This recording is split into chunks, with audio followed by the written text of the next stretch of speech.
इंसान दुनिया में बहुत ज़्यादा लंबा वक्त गुजारने के लिए नहीं आया। जो आया है उसने वापस भी जाना है। लेकिन आज हम दुनिया में इस कदर खो गए कि हमें आखिरत की बिल्कुल फिक्र ही ना रही। ये दुनिया तमाशा है मेरे भाइयों, ये ख़त्म हो जाने वाली है, यहाँ पे किसी ने नहीं रहना। नबी पाक सल्लल्लाहु अलैहि वसल्लम आपने हमें आखिरत की फिक्र दिलाई और हुजूर अलैहिस्सलातु वस्सलाम के सहाबा ने आखिरत की फिक्र जो की, हुजूर के सहाबा ने अमली तौर पे इस बात को जामा पहनाया।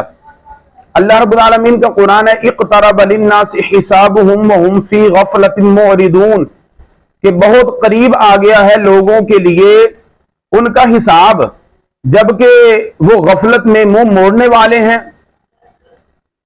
जब ये आया करीमा नाज़िल हुई, अल्लामा कुर्तुबी ने लिखा है कि हुजूर अलैहिस्सलातु वस्सलाम आपके असहाब में से एक शख्स जो है वो दीवार बना रहे थे, तो करीब से एक का गुजर हुआ, तो जो दीवार बनाने वाले हैं उन्होंने पूछा कि क्या कोई अल्लाह का और हुक्म कुरान के अंदर नहीं आया, कोई नया हुक्म? तो वो जाने वाले ने बताया कि मेरे भाई आया है। आज ये आया करीमा नाज़िल हुई कि बहुत ही करीब आ गया लोगों का हिसाब और लोग जो हैं वो गफलत से मुंह मोड़ के बैठे हैं। तो जब ये आया मुबारका सुनाई तो वो दीवार बना रहे थे।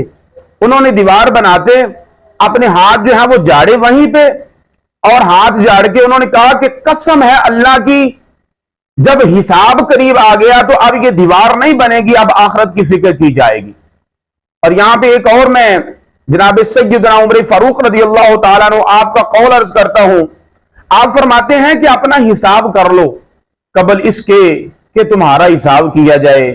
मेरे भाइयों, आखिरत की फिक्र करें, हमने चले जाना, इस दुनिया में बैठना नहीं, और ये मुख्तसर सी जिंदगी है।